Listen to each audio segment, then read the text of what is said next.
Let me say something that feels almost illegal to say out loud. Sometimes the most damaging narcissist in your life isn't your partner, it's someone in your family. And what makes it worse is that you're not allowed to call it abuse, because it's family, because you grew up together, because people say that's just how she is. But there's a specific family role that destroys people quietly. I call it the twin sister from hell, not a literal twin, a psychological one, someone who should feel close, familiar, safe, but instead they compete with you, copy you, smear you, drain you, and then act like you're the problem for noticing. In this video, I'm going to break down exactly what this pattern looks like, why it happens, and the specific steps that actually work when narcissism hides inside family dynamics. And near the end, I'm going to explain the most dangerous moment in this relationship, the moment people usually miss, where the damage becomes permanent if you don't change your strategy. Here's what you're going to learn today. Without fluff, what twin narcissism looks like inside families, sister, cousin, even mother sometimes, the key difference between normal sibling conflict and narcissistic abuse patterns, the 7 most common behaviors and tactics, why family narcissism is harder to escape than romantic narcissism, how triangulation works in families and why it isolates you, the identity theft phase, when they start wearing your life, what boundaries actually look like in family systems, how to protect your mind without becoming cold or cruel, and how to exit the cycle while keeping your dignity. This is not a drama video. This is a clarity video. Quick note, I'm not diagnosing anyone. I'm describing patterns that many survivors recognize instantly. If you relate to this, it doesn't mean you're weak. It usually means you've been loyal in a system that rewards disloyalty. When I say twin sister, I mean this: someone who is close enough to you that they can mirror you. They know your childhood stories, your insecurities, your habits, your family's weak spots, what makes you feel guilty, what makes you look bad in front of others. In healthy families, that closeness creates bonding. In narcissistic family dynamics, that closeness becomes a weapon. The twin sister from hell role often appears as a sister who competes instead of supports, a cousin who becomes your shadow, a sister-in-law who targets you quietly, or in some cases, a mother who sees you as a threat, not a child. The reason this is so hard is simple. In a romantic relationship, people understand boundaries. In family, boundaries are treated like betrayal, so you're trapped between 2 fears. If you speak up, you look ungrateful. If you stay silent, you slowly lose yourself. That's the psychological prison. Let's draw a clean line here, because this is where a lot of people get stuck for years. Normal sibling conflict usually includes arguments, sometimes even intense ones, but those arguments eventually end. There might be accountability, not perfectly, but occasionally. There is often some form of repair after the damage. Disagreements can happen without destroying someone's identity. And most importantly, in normal conflict, both people are allowed to be wrong. That kind of conflict can be painful, but it's still human. Narcissistic abuse inside a family system looks very different. Instead of resolution, the same cycle repeats again and again with no real repair. Blame almost always points in one direction. Your emotions are mocked, minimized, or treated as a flaw in your personality. Private information you shared in trust gets stored and used against you later. What begins as disagreement quietly turns into reputation damage. Your growth or success doesn't bring support. It triggers subtle hostility. And the moment you try to set boundaries, those boundaries are treated like acts of betrayal. Here's the simplest test. After normal conflict, you might feel upset, frustrated, or tired, but you still feel like yourself. After narcissistic family conflict, you feel something else entirely. You feel confused. You feel ashamed.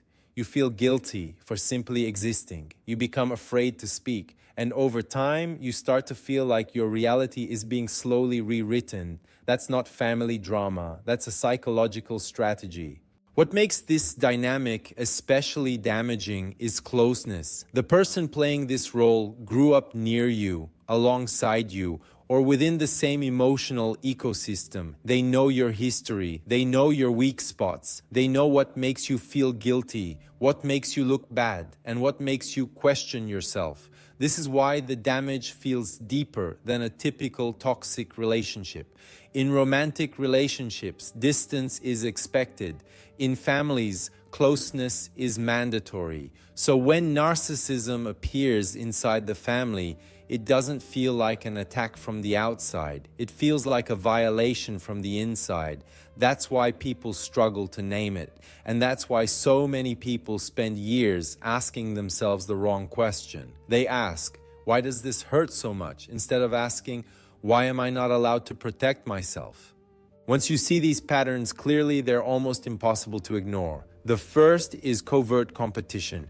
It isn't obvious jealousy. It shows up as support mixed with comparison or attention quietly shifting away the moment you succeed. You leave feeling smaller, even though nothing openly cruel was said. The second is identity mirroring. What starts as admiration becomes invasive. Your interests, words, and even struggles begin appearing in their story. This isn't closeness, it's control. If they can wear your identity, they can weaken yours. The third is reputation shaping. They don't confront you directly. They plant doubt through concern. A story forms quietly. So when you finally speak up, others are already prepared to question you. The fourth is triangulation. Conflict doesn't stay between two people. Other family members are pulled in, conversations happen without you, and you're left navigating a system built behind your back. The fifth is selective kindness. Warmth appears when they want access or control. Coldness appears when you grow or set boundaries. Over time, you learn to chase peace instead of expecting respect. The sixth is gaslighting through family roles. Your reactions are called sensitivity. Your memory is questioned. Your boundaries are labeled disrespect. The behavior is never examined, only your response. The seventh is punishment for boundaries. Healthy people may dislike boundaries, but they don't try to break you for having them. Narcissistic family systems often do. If you recognize several of these patterns, you're not imagining it. You're recognizing a structure. Before we go further, let me ask you something quietly. Have you ever felt like you were slowly disappearing inside your own family? If that question landed, you don't need to explain anything. You can just write yes. Family narcissism is more complex than romantic narcissism for one main reason: obligation. You were trained to stay. You were taught loyalty before self-protection. You were rewarded for silence and punished for clarity. In romantic relationships, leaving is socially understood. In families, leaving is framed as betrayal. So instead of leaving, many people shrink. They manage, they adapt, they become careful, and slowly they lose access to their own instincts. This is how control works without force. There is a stage that almost no one names, but nearly everyone feels. It's the moment when the narcissistic family member stops just competing and starts inhabiting your psychological space.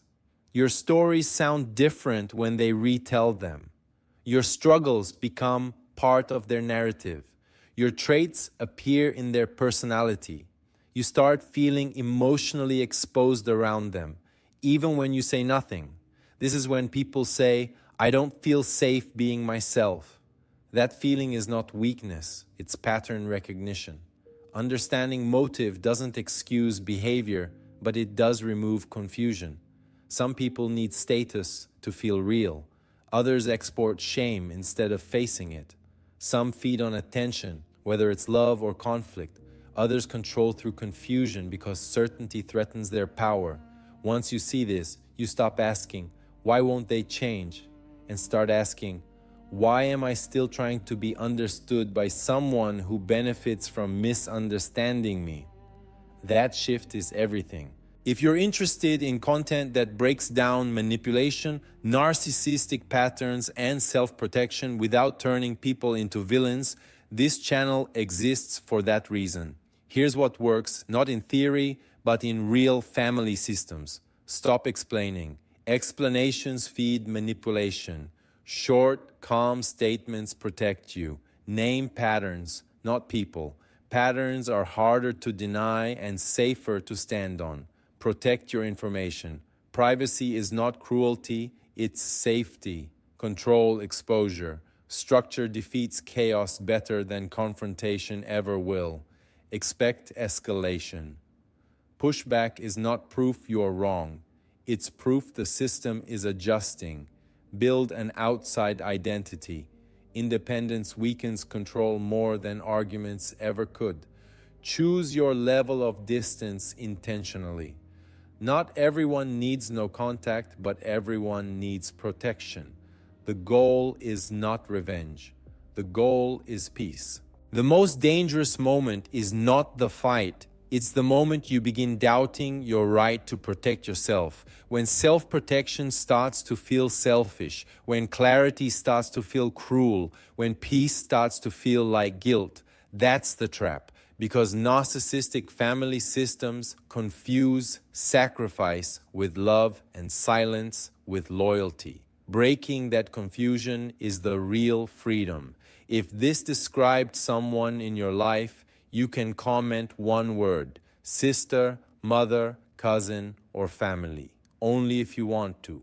If you're dealing with this dynamic, you're not broken for struggling. You were loyal in a system that punished honesty. Family narcissism hurts because it attacks identity, where identity was formed. But once you see the pattern clearly, you stop negotiating with confusion. You stop shrinking to keep peace. And slowly, your sense of self returns.